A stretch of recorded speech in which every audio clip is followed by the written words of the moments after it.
Hello friends, कैसे हैं आप। आज हम लोग कुछ एक्टिविटीज़ करेंगे बच्चों के फाइन मोटर स्किल्स को बढ़ाने के लिए। फाइन मोटर स्किल्स यूज़फुल होते हैं बच्चे की ग्रिपिंग के लिए। जैसे कि पेंसिल बच्चा जब पकड़ना सीखता है तो उसे पता नहीं होता, वो कुछ बच्चे ऐसे पकड़ते हैं, कुछ ऐसे, और जो ऐसे पकड़ना भी सीख जाते हैं तो उसे चलाना बड़ी मुश्किल लगती है।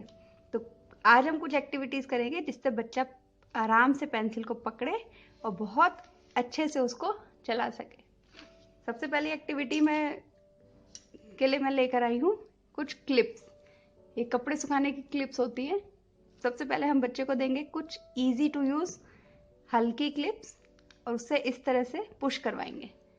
इस तरह से पुश करने से बच्चे की इन दोनों फिंगर्स की पावर बढ़ेगी और ग्रिप अच्छी होगी उसकी पेंसिल पकड़ने की। जब कुछ दिन वो इस तरह से कर लेगा तो हम उसको थोड़ी हार्ड वाली क्लिप देंगे। इस तरह से क्या होता है, जब पेंसिल पकड़ तो बच्चा लेता है, बट अगर उसकी ग्रिपिंग अच्छी नहीं होती तो वो बहुत लाइट पेंसिल चलाता है। ग्रिपिंग अच्छी होने से वो पेंसिल को कस की पकड़ता है और अच्छे से पेंसिल को चला पाता है। तो इसके लिए हम उसको इस तरह से क्लिप्स दे सकते हैं और उससे पुश करने के लिए बोल सकते हैं। दूसरी एक्टिविटी है बच्चों के आई हैंड कोऑर्डिनेशन की। पेरेंट्स को बड़ी बड़ी चिंता होती है कि हमारा बच्चा लाइन पे कभी नहीं लिखता, लाइन से या तो ऊपर लिखता है या लाइन से नीचे लिखता है। तो इसके लिए हम क्या करेंगे, हम बच्चों को आई हैंड कोऑर्डिनेशन से रिलेटेड कुछ एक्सरसाइज करवाएंगे, एक्टिविटीज करवाएंगे।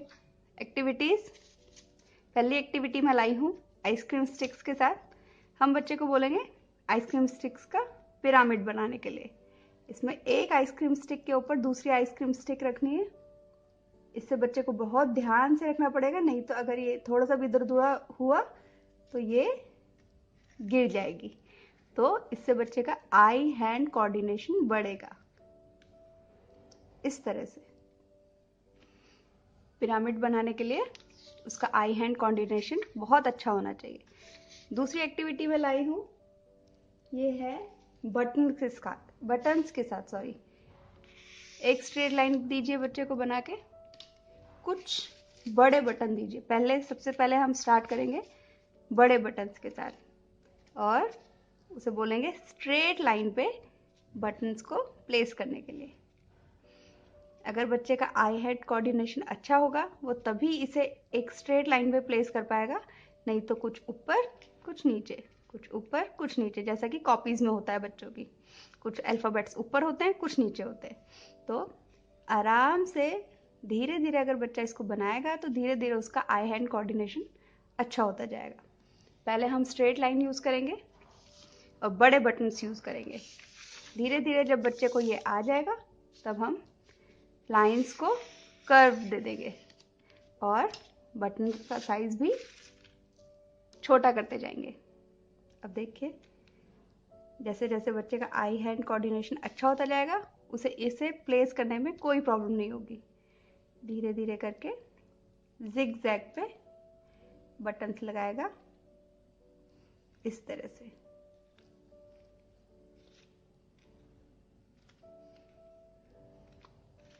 बच्चों के आई हैंड कोऑर्डिनेशन बहुत ज़रूरी होता है, तो ये बहुत ही इम्पॉर्टेंट एक्टिविटीज़ है। आप अपने टॉडलर्स के साथ कर सकते हैं, अपने किड्स के साथ कर सकते हैं और घर की चीज़ों से कीजिए। कोई ज़रूरत नहीं है बाहर से हम चीज़ें खरीद के लाए, बाहर से कुछ चीज़ें इतनी कॉस्टली आती है। तो घर की चीज़ों को यूज़ करके हम बहुत अच्छे से एक्टिविटीज़ कर सकते हैं।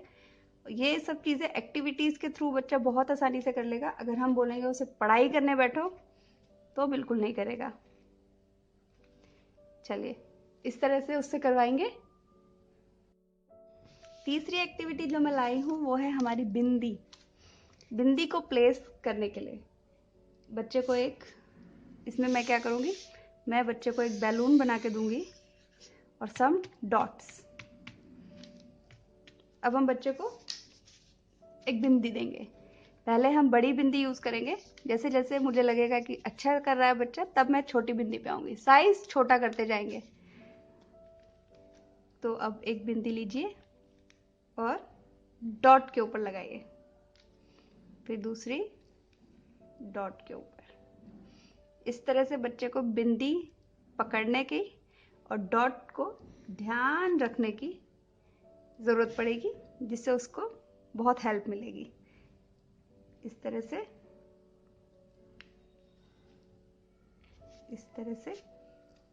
धीरे धीरे हम बिंदी का साइज छोटा करते जाएंगे,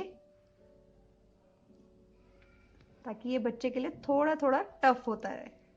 ये देखिए, इस तरह से हम बच्चे से करवाएंगे तो बच्चे के लिए बहुत ही अच्छा रहेगा।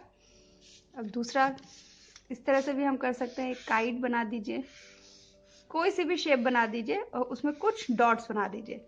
चाहे तो हम इस तरह से कोई टेडी बेयर बना सकते हैं, उसकी आईज बनवा लीजिए। किसी भी चीज में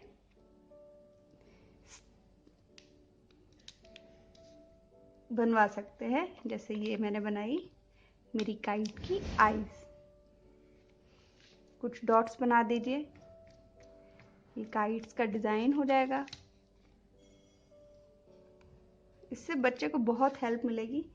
उसको अपनी 2 फिंगर्स जो यूज करनी पड़ती है निकालने में, उससे उसके फाइन मोटर्स में बहुत हेल्प मिलेगी। फाइन मोटर्स हेल्पफुल होता है हमारी ग्रिपिंग के लिए।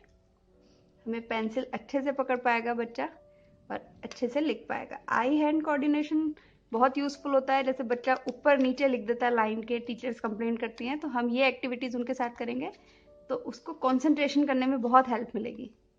और इस हेल्प से ये होगा कि वो ध्यान से अच्छे से लिख पाएगा।